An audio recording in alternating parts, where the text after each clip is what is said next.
Hello friends, my name is Preeti. आप देख रहे हैं एग्जाम 10 यूट्यूब चैनल। फ्रेंड्स, आज हम लोग डिस्कस करने वाले हैं 28 जनवरी के करंट अफेयर। अब आप लोग के मन में क्वेश्चन आ रहा होगा कि आज तो 1 फरवरी है, तो 28 जनवरी के करंट अफेयर क्यों पढ़ाए जा रहे हैं?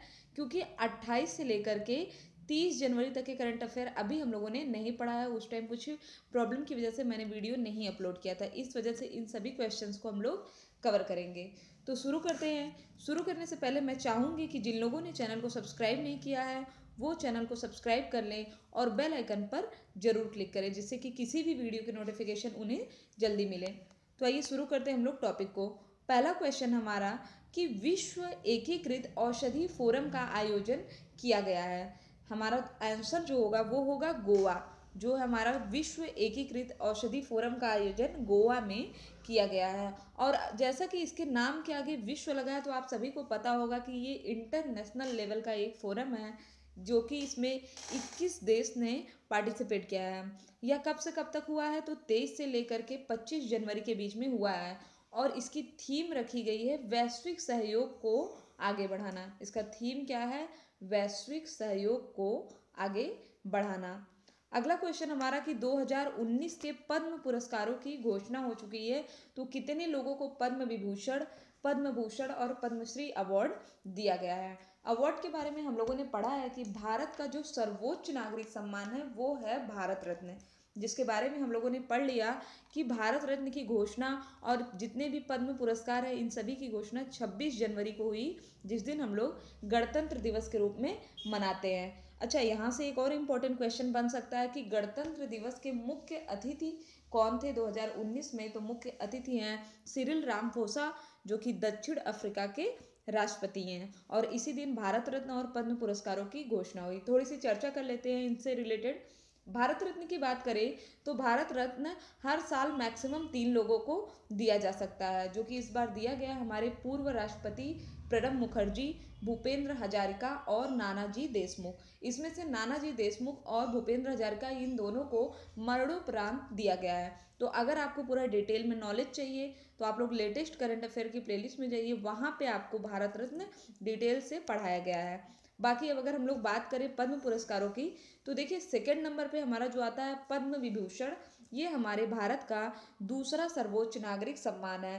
थर्ड पे आएगा पद्म भूषण और फोर्थ पे आएगा पद्मश्री। याद रखिएगा इसका, क्योंकि यहाँ से भी एग्जाम में क्वेश्चन आता है कि किस नंबर का पुरस्कार है। ठीक, चलिए। पद्म विभूषण देखिए कुल 4 लोगों को दिया गया है। कितने लोगों को दिया गया है? 4 लोगों को दिया गया है पद्म विभूषण। पद्म भूषण की अगर हम लोग बात करें तो यह 14 लोगों को दिया गया है। पद्मश्री की बात करें तो पद्मश्री 94 लोगों को दिया गया है। कुल कितने पुरस्कार दिए गए हैं? तो कुल 112, टोटल 112 लोगों को ये पुरस्कार दिए गए हैं। इनमें से आपसे यह भी पूछ सकता है कि कितनी महिलाएं हैं? 21 महिलाएं हैं, 11 विदेशी और एनआरआई हैं, 3 लोगों को मरणोपरांत और एक ट्रांसजेंडर को दिया गया है। अब यहाँ पे तो नहीं, लेकिन हम लोग एक स्पेशल वीडियो देखेंगे जिसमें जो भी क्वेश्चन बन सकते हैं पद्म पुरस्कार से उनको हम लोग डिस्कस करेंगे। ठीक, चलिए अगले क्वेश्चन की बात करें। हाल ही में ट्रेन 18 का नाम बदलकर क्या रखा गया? देखिए ट्रेन 18 इसलिए इसका नाम रखा गया था क्योंकि यह ट्रेन 2018 में बनी और इसको लॉन्च किया गया था कब? 2018 में। इस वजह से इस ट्रेन का नाम क्या रखा गया था? ट्रेन 18। ठीक, लेकिन अब इसका नाम बदल करके रख दिया गया है वंदे भारत एक्सप्रेस। अभी यूपी कांस्टेबल के पेपर में क्वेश्चन आया था कि इसका निर्माण कहाँ पे हुआ? इसका निर्माण हुआ था चेन्नई में। कहाँ पे हुआ था? चेन्नई में इसका निर्माण हुआ। और यह भारत की सबसे तेज चलने वाली ट्रेन है, ट्रेन 18, जो कि अब हम लोग किस नाम से जानेंगे? Vande Mataram, sorry Vande Bharat express. याद रखिएगा, क्योंकि वंदे के बाद मैक्सिमम लोग क्या याद रखेंगे? मातरम। जबकि इसका नाम क्या है? वंदे भारत एक्सप्रेस। इसको कहाँ से कहाँ पे चलाया जा रहा है? तो दिल्ली से वाराणसी के बीच चलाया जा रहा है। अगला क्वेश्चन हमारा, ऑक्सफोर्ड डिक्शनरी ने किसे Hindi word of the year घोषित किया? तो Hindi word of the year है नारी शक्ति।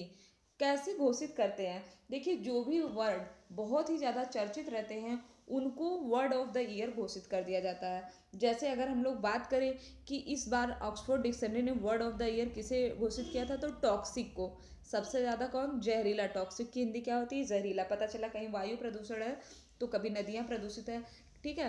तो टॉक्सिन हर जगह मौजूद होता है, चाहे हमारे बॉडी की बात हो चाहे हमारे नेचर की बात हो। इस वजह से ऑक्सफोर्ड डिक्शनरी ने word of the year toxic को घोषित किया। और Hindi word of the year किसे किया है? नारी शक्ति। आप सभी को पता है कि विमेन एम्पावरमेंट की बात बहुत ज़्यादा चल रही है इस समय, इस वजह से इसको Hindi word of the year घोषित किया गया। अगले क्वेश्चन की अगर हम लोग बात करें तो अगला क्वेश्चन हमारा, ऑस्ट्रेलियन ओपन में पुरुष एकल का खिताब किसने जीता?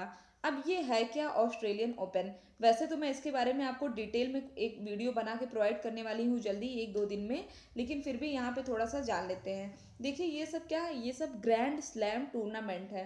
क्या है? ग्रैंड स्लैम टूर्नामेंट, जिसमें कुल 4 टूर्नामेंट होते हैं। एक तो होता है हमारा ऑस्ट्रेलियन ओपन, दूसरा होता है फ्रेंच ओपन, तीसरा होता है विम्बलडन ओपन एंड फोर्थ होता है हमारा यूएस ओपन। ये सभी खेल इसी क्रम में खेले भी जाते हैं। इनसे क्वेश्चन भी आता है क्योंकि इनका जो खेलने का टाइम है, इनका जो खेलने का मंथ है वो डिसाइड रहता है। ऑस्ट्रेलियन ओपन आपको हमेशा जनवरी में खेला जाता है। ऑस्ट्रेलियन ओपन हमेशा जनवरी में खेला जाता है। ठीक, तो फिलहाल डिटेल में हम लोग बाद में बात करने वाले हैं। इसके जो एक पार्ट बनेगा उसमें हम लोग डिस्कस करेंगे क्योंकि एक इम्पॉर्टेंट टॉपिक है। ठीक, तो पूछ रहा है कि पुरुष एकल का खिताब किसने जीता? पुरुष एकल का खिताब जीता है नोवाक जोकोविच ने। ठीक, कहाँ के हैं? ये सर्बिया के हैं। यहाँ से भी क्वेश्चन आता है कि पर्टिकुलर जिसने भी पुरस्कार जीता है, जितने भी खिताब जीता है, वो किस कंट्री से बिलोंग करते हैं। जैसे अभी पूछा था हमसे कि अभी जो इस बार का नोबेल जीता था नॉर्डहास और रोमर ने, हमसे ये नहीं पूछा कि किसने अर्थशास्त्र का नोबेल जीता, ये क्वेश्चन ही बना दिया और पूछा कि ये कहाँ से बिलोंग करते हैं, तो ये यूएसए से बिलोंग करते थे। ठीक, तो क्वेश्चन को थोड़ा सा डिटेल में पढ़ना चाहिए। नोवाक जोकोविच कहाँ से बिलोंग करते हैं? सर्बिया से। इन्होंने किसको हराया? इन्होंने हराया था राफेल नाडाल को, जो कि बिलोंग करते हैं कहाँ से? स्पेन से बिलोंग करते हैं। ठीक, नोवाक जोकोविच का यह 15वां ग्रैंड स्लैम था जिसमें इन्होंने 7वीं बार ग्रैंड स्लैम जीता। यह भी याद रखिएगा, इंपॉर्टेंट क्वेश्चन है कि नोवाक जोकोविच ने 2019 में जो ऑस्ट्रेलियन ओपन जीता या कौन सा ग्रैंड स्लैम जीता, तो 7वीं बार ग्रैंड स्लैम इन्होंने जीता। अगला क्वेश्चन है हमारा कि भारत पर्व का आयोजन कब से कब तक हुआ है? भारत पर्व का आयोजन होगा 26 जनवरी से लेकर के 31 जनवरी के बीच में। कहाँ पे होगा? तो लाल किले में होगा। किसके द्वारा करवाया जा रहा है? तो पर्यटन मंत्रालय द्वारा करवाया जा रहा है। ठीक है, याद रखिएगा। ये थे हमारे आज के इम्पोर्टेंट क्वेश्चन। ठीक है, तो करंट अफेयर हमारे लिए काफ़ी इंपॉर्टेंट है। अब हम लोग क्या करेंगे कि कल का जो हमारा इंपॉर्टेंट क्वेश्चन, मतलब 27 जनवरी का जो इंपॉर्टेंट क्वेश्चन था, उसको रिवाइज करेंगे यहाँ पे। ठीक, तो आइए देखते हैं कि क्या क्या थे हमारे इम्पोर्टेंट क्वेश्चन कल के। देखिए कल का हमारा पहला क्वेश्चन था कि 70वें गणतंत्र दिवस की थीम क्या है? इसकी थीम है गांधी का जीवन। क्या थीम था? गांधी का जीवन इसकी थीम थी 70वें गणतंत्र दिवस की। ठीक, फिर था हमारा कि हाल ही में किन लोगों को भारत रत्न दिया गया? तो अभी हम लोगों ने पढ़ लिया, नानाजी देशमुख जो कि सामाजिक कार्यकर्ता थे, भूपेंद्र हजारिका जो कि गायक और संगीतकार थे, प्रणब मुखर्जी जो कि हमारे पूर्व राष्ट्रपति थे, इन्हें दिया गया है भारत रत्न 2019। उसके बाद था हमारा कि इसरो ने 2019 में अपने पहले मिशन में सफलता प्राप्त किया। इसके तहत उसने किन उपग्रहों का प्रक्षेपण किया? तो 2 उपग्रह है, माइक्रोसैट आर जो कि सैन्य उपग्रह है, फिर है हमारा कलाम सैट जो कि एक प्रकार का संचार उपग्रह है। मलेशिया का नया राजा किसे चुना गया? तो मलेशिया का नया राजा चुना गया है सुल्तान अब्दुल्ला को। किसे चुना गया है? सुल्तान अब्दुल्ला को। फिर था हमारा अतीन बंदोपाध्याय का निधन हो गया। वे कौन थे? अतीन बंदोपाध्याय एक बंगाली लेखक थे। ठीक, लास्ट क्वेश्चन था हमारा कि कृषि पर राष्ट्रीय सम्मेलन कहाँ आयोजित हुआ? तो कृषि पर राष्ट्रीय सम्मेलन आयोजित हुआ है नई दिल्ली में, और इस समय हमारे कृषि मंत्री कौन है? राधा मोहन सिंह। ठीक, तो आज के लिए बस इतना ही। आई होप कि आपको वीडियो पसंद आया होगा। अगर आपको वीडियो पसंद आया तो चैनल को सब्सक्राइब करें, शेयर करें और लाइक करना ना भूलें। इसके अलावा आप इस वीडियो का PDF डाउनलोड कर सकते हैं, नीचे दिए गए डिस्क्रिप्शन में आपको लिंक दिया होगा। और साथ ही साथ आपके जितने भी एजुकेशनल ग्रुप हैं, आप सभी में वीडियो को शेयर करें जिससे कि सभी लोग वीडियो का लाभ ले सके। और अगर आपके वीडियो पे ऐड आता है तो ऐड को स्किप मत किया करिए, ऐड को पूरा देखा करिए। Thank you friends, thank you so much.